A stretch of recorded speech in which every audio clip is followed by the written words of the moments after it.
बारामती येथील विमान अपघाताची थातुरमातुर चौकशी अहवाल येत आहे। अजितदादा पवार इतके सामान्य व्यक्ती नव्हते, अशा शब्दात राष्ट्रवादी काँग्रेस पक्षाचे आमदार अमोल मिटकरी यांनी सुनावलंय।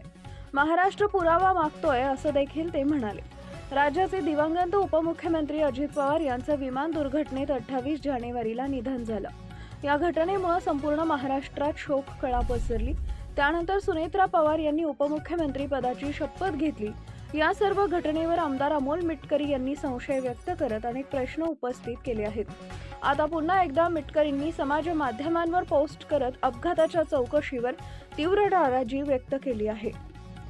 ते म्हणाले, अजितदादा पवार यांच्या विमान अपघाताचा थातुरमातुर चौकशी अहवाल येण्यास सुरुवात झाली आहे। अजितदादा इतके सामान्य व्यक्ती नव्हते।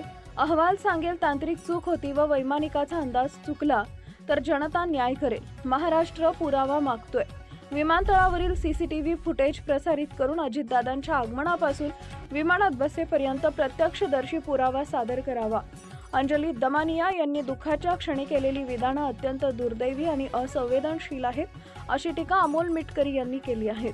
अजितदादांच्या अपघाती निधनानं संपूर्ण महाराष्ट्र हादरला असताना जाणीवपूर्वक संशय निर्माण करणं हा केवळ राजकीय हेतून प्रेरित प्रयत्न आहे। या कठीण आणि भावनिक काळात शब्दांचा विपर्यास करून वातावरण दूषित करण्याऐवजी दुःखात सहभागी होणं अपेक्षित असतं। तथ्यांशिवाय आरोप करणं हे ना माणुसकीला शोभतं ना जबाबदार सार्वजनिक भूमिकेला। अंजली दमानिया यांच्या असंवेदनशीलतेचा निषेध व धिक्कार असल्यानं अमोल मिटकरी म्हटले, प्रवासी यादी नोंदवलेली असते, मग विसंगती का? एखादाही कागदाचा तुकडा जळालेला का दिसत नाहीये? एवढ्या वेळा पायलट का बदलले गेले? विमानाची निवड कुणी व कोणत्या निकषावर केली? अतिमहत्त्वाच्या व्यक्तीसाठी अपघात व सुरक्षा दोषांचा इतिहास असलेल्या विमानाची निवड कुणी व कोणत्या निकषांवर केली?